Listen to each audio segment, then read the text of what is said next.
সন্মানীয় অসম চৰকাৰৰ সমূহ কৰ্মচাৰীসকলৰ বাবে এক ভাল খবৰ আহিছে। আজি ট্ৰেজাৰী অফিচাৰসকললৈ এটা গুৰুত্বপূৰ্ণ মেছেজ পঠিয়াইছে। তো এই মেছেজটো কি আছিলে মই সম্পূৰ্ণ আপোনালোকক জনাই আছোঁ। আপোনালোকে শেষলৈকে ভিডিঅ'টো চাব, তেতিয়া বস্তুটো গম পাব। আৰু এই মেছেজটো মাৰ্চ মাহৰ দৰমহা সম্পৰ্কীয়।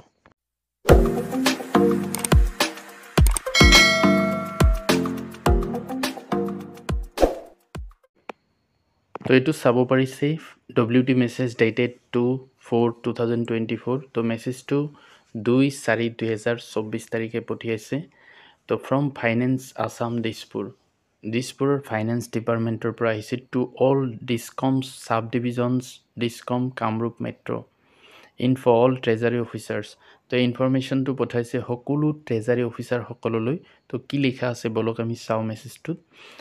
ECF number ECF BB 14814/847 dated Dispur the 2nd April 2024 in pursuance of budget communication for 2024-25, all DDOs may prepare salary, wages and pension bills for the month of March 2024 from 2nd April 2024 onwards after getting necessary budget allotment from concerned budget controlling officers and submit the same in the treasuries from 5th April 2024 onwards.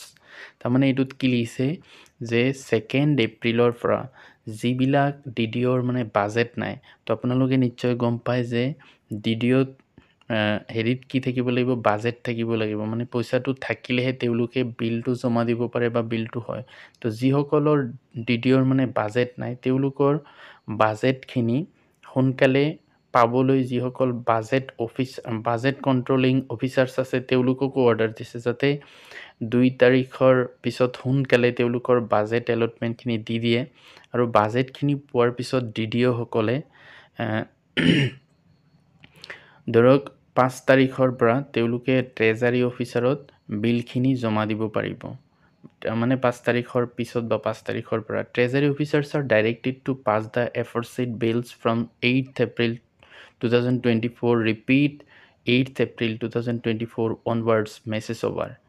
আৰু treasury অফিচাৰসকলকো মানে information দিছে যাতে তেওঁলোকে বিলবিলাক 8 তাৰিখৰ পৰা যাতে বিলখিনি পাছ কৰি দিয়ে, অৰ্থাৎ 8 তাৰিখৰ পিছৰ পৰা বিলখিনি যাতে পাছ কৰি দিয়ে। কিন্তু যিসকল DDOৰ অলৰেডি বাজেট আছে তেওঁলোকৰ অসুবিধা নাই, তেওঁলোকে বিলখিনি জমা দিলে তেওঁলোকৰ বিল হৈ যাব। মানে তেওঁৰ আণ্ডাৰত যিমানখিনি কৰ্মচাৰী আছে সকলোৰে বিল হৈ যাব। কিন্তু যিসকল DDOৰ মানে বাজেট নাই তেওঁলোকে বাজেটখিনি পঠাব লাগিব আৰু বাজেটখিনি 2 তাৰিখৰ পৰা ধৰক এইটো কৰি দিবলৈ কৈছে যে বাজেটখিনি দি দিয়ে বাজেট কণ্ট্ৰলিং অফিচাৰক। আৰু 5 তাৰিখৰ পৰা তেওঁলোকে 5 তাৰিখৰ আগতে বাজেটখিনি পাব আৰু 5 তাৰিখৰ পৰা বিলখিনি জমা দিব পাৰিব ট্ৰেজাৰীত।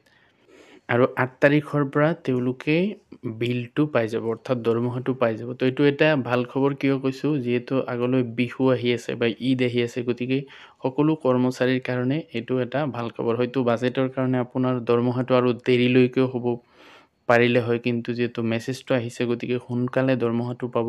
এইখিনি আছিলে গুৰুত্বপূৰ্ণ ইনফৰমেশ্যন। ভিডিঅ'টো ভাল লাগিলে লাইক আৰু শ্বেয়াৰ